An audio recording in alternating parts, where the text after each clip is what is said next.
Hey guys, it's cbgray coming to you guys live with another Destiny video. How are you guys doing today? So like I said, I told you guys I'd be back after Bungie's reveal stream, which was at 1 o'clock Eastern, 10 o'clock Pacific. Sorry, it took me a second to get that. And I just wanted to give my thoughts, opinions, just a little bit of what kind of happened. But first, if you didn't see the little trailer that kind of came out before, I'm just going to show that real quick just so you can kind of have a basic understanding of what I'm talking about if you haven't seen it, any type of visual. So let's see that real quick. You defended this city from the worst the darkness sent against us. Your light has been our beacon.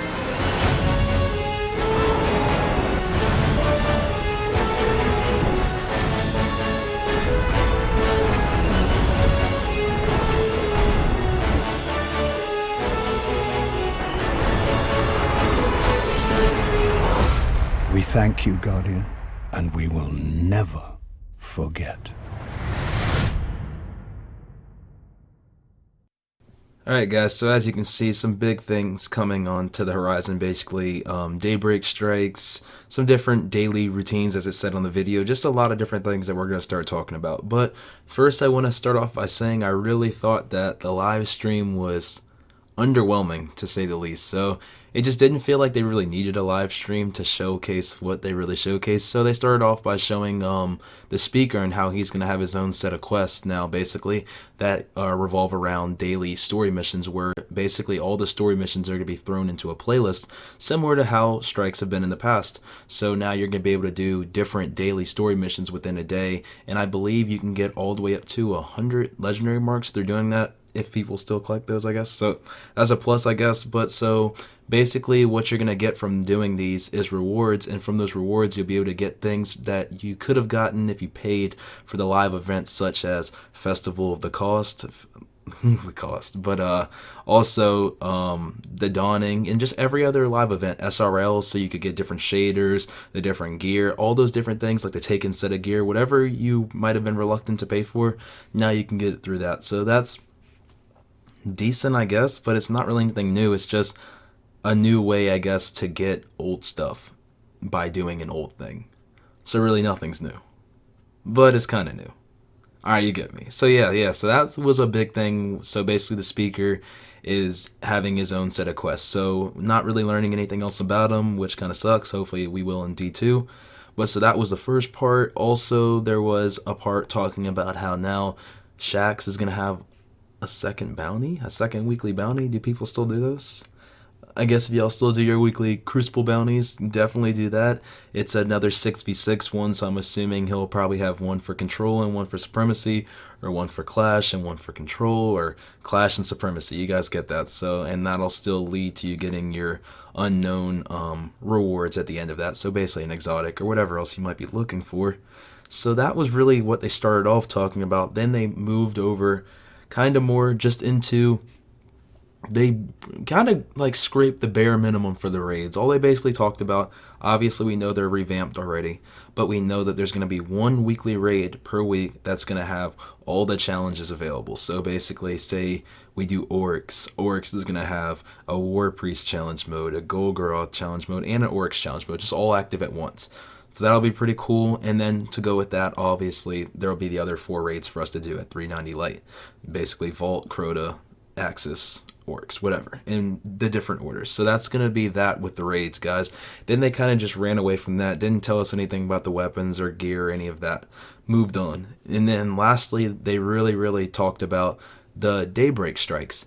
And this kind of just boggled me a little bit, because so they started off talking about it and it was cool. They said it was kind of like inspired by Mayhem and Crucible, which obviously, I mean, you're going to get your super all the time. So they showed basically the live team, they had a fire team, and they did a Nightfall. It was all out cool, and it was one of the modifiers. You know how they're usually like Juggernaut or Match Game or Void Burn? Well, one of the burns is Daybreak, and when it's Daybreak, basically it becomes Mayhem, and you can throw your supers throughout the whole thing. So basically, you can super your way to getting a gold tier and hopefully getting an icebreaker or whatever else you're trying to get from your gold tier package.